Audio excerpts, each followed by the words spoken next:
7 minutes of screen time and he still ends up getting one of the best figures I've seen in a while. Bra weep gra na weep nitty bong YouTube. Red, White, and Bluestreak here with yet another Transformers review. With Prime Month over, and us now being in the final days before Rise of the Beast comes out, please for the love of God be good.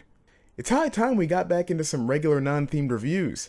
Today we're taking a look at Transformers Legacy Evolution Leader Class Prime Universe Skyquake.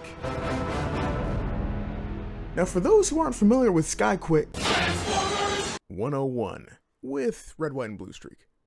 Okay. Rude. Anyways, for those who aren't familiar with this Skyquake, this particular version of Skyquake is a supporting character from Transformers Prime who only appears for one episode before meeting his untimely demise. No! So I'll admit, with that in mind, it's kind of odd that he got a figure as good as this before his brother. Though, then again, we live in a time where Skids has a fantastic masterpiece figure, and it's kind of inevitable at this point that we're going to get a figure of Dreadwing, so I'll just shut up about that. Skyquake comes in the standard leader class packaging for Transformers Legacy. That is to say, no window to view the figure, and amazing artwork on the front. I've mentioned this before, but definitely use caution when you're getting these figures off of store shelves. You never know if someone did the old toy switcheroo nowadays with these windowless boxes. Oh! Hello there. After removing the cardboard tray, you get this guy in jet mode, which is where we'll start because it's been a while since we've started with the alt mode and I've got a lot of good things to say about this one. The jet mode here is almost spot on when looking at the few shots they give us of the animation model in the show. There's some creative liberties that Hasbro took for the Legacy line, but all in all, it just feels like Prime Skyquake. Big, bulky, solid, and baby crap green. Seriously though, the jet mode looks amazing. Even the underside of the jet mode looks pretty clean, which is a rare compliment for aerial Transformers in general, and a great quality to have since, unlike land-based alt modes, you'll probably see this guy's underside a good amount of the time. Also, along with sturdy landing gear, this guy actually has well-integrated weapon storage. Hallelujah! The weapons, which we'll talk about later, combine and peg into his for some nice weapon storage that can also be used to display the jet mode at a nice angle. Alternatively, you can probably plug him into a flight stand for some pretty nice flying displays, but I don't have one that can support his weight. Another big compliment to give this thing is that at first glance, you probably wouldn't know how to transform this thing. Once again, holla freaking Luya, which is where these amazingly easy to follow instructions come in.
That was amazing.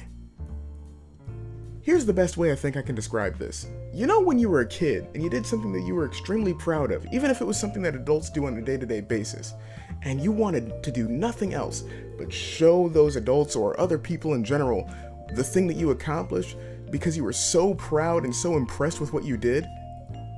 That's this figure. It feels like Hasbro and Takara are kids that are unbelievably proud of what they've achieved in terms of transformation, weapon storage, and even articulation, which we'll mention in a second. despite it already existing on third-party figures as well as other figures they've done in the past, and want to show it off to everybody fortunate enough to purchase this figure. Mini masterpiece might be the most appropriate term to describe some of these toys, especially this one. The transformation is appropriately complex and possibly the last thing people would expect. Everything folds and hides away perfectly for the alt mode, which does wonders for the conversion to robot mode. I'm still amazingly impressed with how they managed to hide the robot mode chest away for the jet.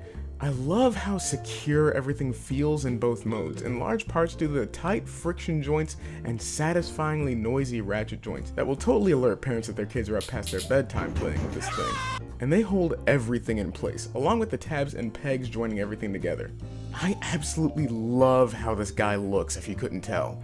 After Bulkhead seemingly narrowly missing the mark for being a TFP representative, and the less than lukewarm reception of TFPRC, I won't lie, I was a little worried about how this figure would turn out.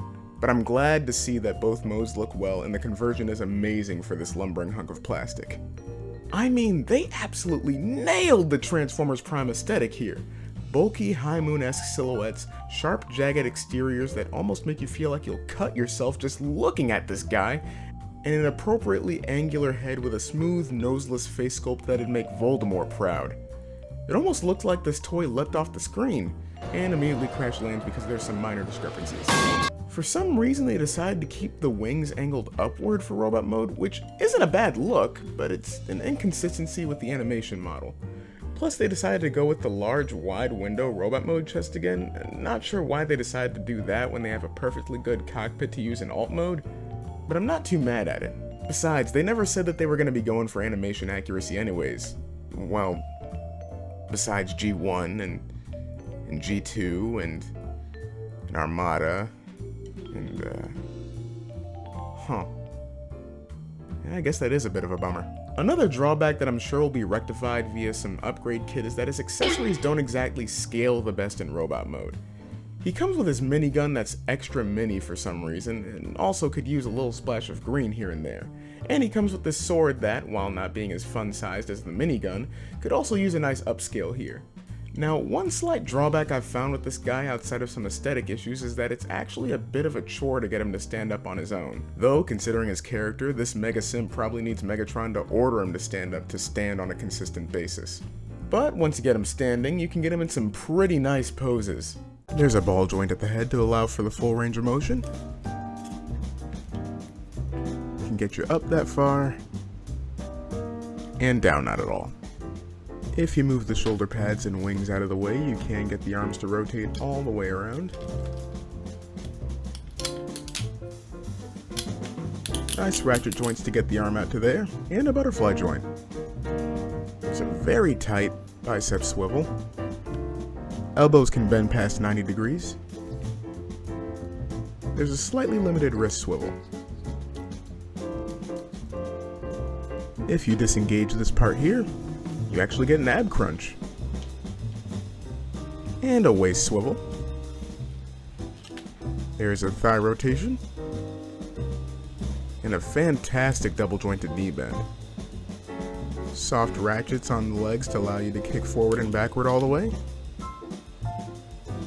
And not so soft ratchets to allow you to do the full splits. Foot articulation ain't really anything to write home about. It's mainly toe bends and a slight bit of heel, and a very slight pivot. It feels like I'm almost constantly complimenting Hasbro and Takara on their articulation on their figures nowadays. It's not the best articulation in the industry, that still goes to third-party figures, but it's nothing to scoff at either. Those ratchet joints are also an unexpected but more than welcome addition to the figure as well. Fun personal fact, I actually used to hate ratchet joints as a kid. For some reason the clicking annoyed me, and I don't know why. Well, maybe it's because the clicking let my parents know that I was up late playing with toys. I'm sure you can already tell in my opinion, but this figure is absolutely amazing. Legacy has been pumping out some heavy hitters, but I think Skyquake here is an absolute standout among them. Sure, he isn't quite completely accurate to his appearance in Prime, but he still looks amazing and nails the aesthetic for the stylized approach to the already stylized Transformers Prime. And after seeing this, I'm really excited for what they'll inevitably do when they tackle Prime Universe Prime as well as Megatron. The colors are spot on and the materials are fantastic as usual. The accessories, while a little small, make a fine addition to my collection. The articulation is amazing by mainline standards and even has a rare waist swivel for jet transformers. The ratchets are a fantastic addition, and as long as these hold up, you can rest assured that he'll hold whatever pose you get him in.